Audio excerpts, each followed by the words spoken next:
The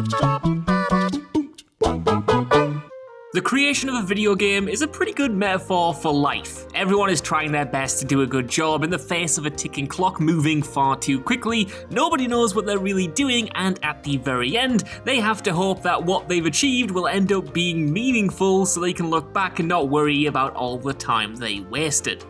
Is it just me having an existential crisis right now? No? Let's move on then.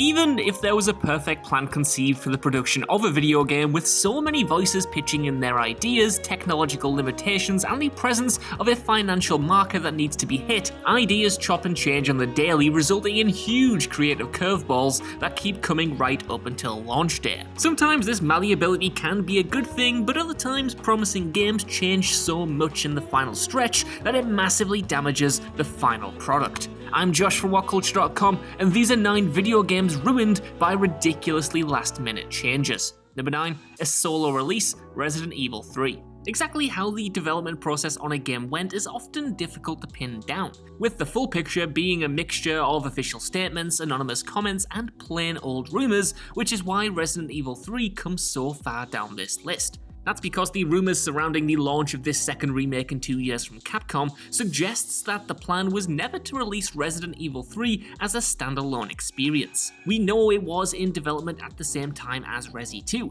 and reliable source Imran Khan suggests that the initial plan was to bundle the 2 games together, with the decision to separate them coming late in the day. This, in a way though, set Resi 3 up to fail. The biggest complaints about the game are that it feels rushed, clocking in at around 5 hours in length, an issue exacerbated by just how many assets, enemies, and locations it reuses from the second game. At full price, that's a pretty difficult sell. Had this been part of the Resident Evil 2 package though, all of that could have been forgiven. Number 8. Final demo changes, Anthem. Both of BioWare's latest releases have been haunted by terrible mismanagement if insider reports are to be believed. With a lack of clear vision from key creatives and unresponsive technology making even the easy parts of game development difficult, the team has had to cobble both Mass Effect Andromeda and Anthem together essentially at the last minute, with the latter suffering the most. Despite enjoying around half a decade in development, the project only really came together in the final year, with the bulk of quests being made in that time.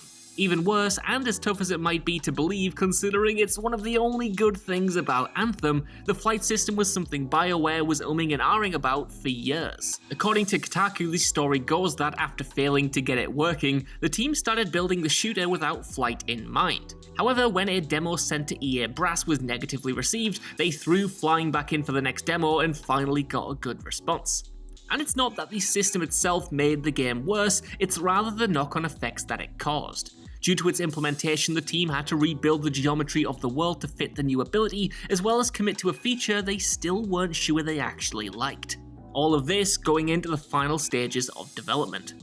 Number 7. Scrapping the campaign, Call of Duty Black Ops 4. Though there were plenty of different reasons why Black Ops 4 became the unwanted runt of the Black Ops litter, including terrible post-release microtransactions, the writing was on the wall ever since it was revealed to not have a single-player campaign. Though campaign players admittedly only make up a small percentage of Call of Duty fans, it's been a franchise staple for decades, and with it being replaced by a Battle Royale mode no less, the current fight of the time, many players thought Activision was simply trying to cash in on a trend.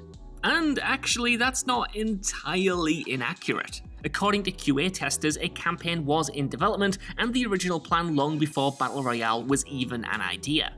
Apparently, the planned story mode was to feature a multiplayer element with 2 teams of 2 playing through story missions competitively. However, in mid-2017, this mode was apparently scrapped when the developers couldn't get it to work, and Battle Royale was switched in as the replacement. Single player probably wouldn't have saved the game, but it would have made the sequel feel less soulless.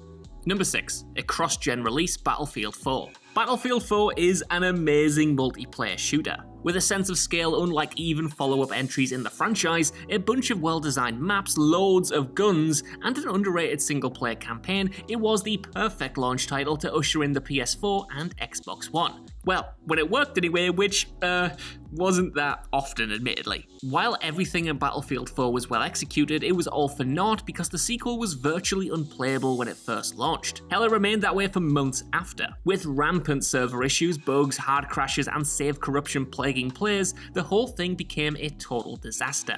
In postmortems for the game, EA and DICE both admitted that the issue came from making the game for both next-gen and current-gen systems at the time to maximize exposure. While they did hit their target, it came at a huge cost. Number 5, splitting the game in two, Deus Ex Mankind Divided. Another one that stems from a reliable insider report, but still shouldn't be taken as gospel. The development on Deus Ex Mankind Divided was apparently dogged by heavy interference from publisher Square Enix. Consequently, if you ever thought that the latest entry in the series ended just as the story got going and was unfinished, that's because it pretty much was. Initially, Mankind Divided started life as a hugely ambitious project that would build on the stellar reboot from a few years prior. However, not only was one huge game in development, another sequel was also envisioned. However, along the way, according to an excellent Jim Sterling video anyway, the publisher began worrying about the length between each of these installments and wanted a quicker turnaround time, essentially making the team ship only half of the first game that they had planned, with the second part coming as its own installment a few years later.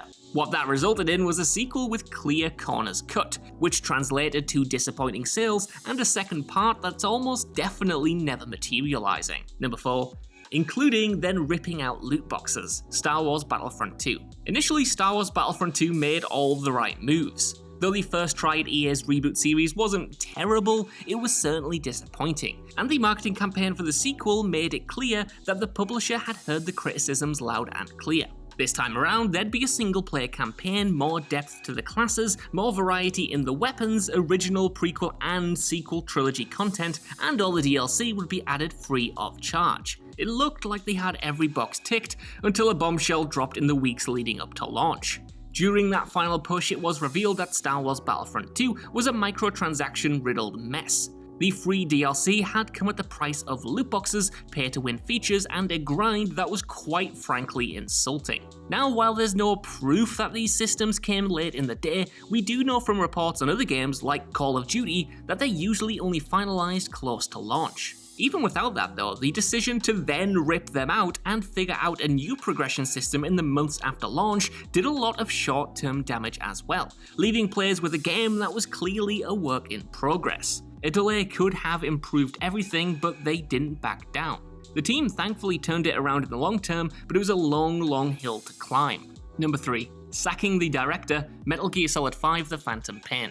Considering how shrouded in secrecy the whole Konami and Kojima fallout was, outside of a few key reports that highlighted how much the publisher was cracking down on supporters of the developer, we could never be sure just what was and what wasn't supposed to be included in the final version of Metal Gear Solid 5. That said, we can take a pretty solid educated guess. For instance, it's probably fair to say that Chapter 2 being made up primarily of redone Chapter 1 levels wasn't initially the plan, nor was cutting the final mission. Though one more mission wouldn't have saved the whole story, cutting it did leave more threads hanging than most would have liked. Likewise, kicking Kojima off the project a year out and pushing the game out with no delays very clearly resulted in a rushed final act that definitely hampered the impact of the sequel's biggest twist. Hell, it's a miracle that the game was still as great as it was. Now, I can't say for certain had these elements not been dropped that Metal Gear Solid 5 would have lived up to the promise of being the final entry in the series, but it at least would have been given a fighting chance.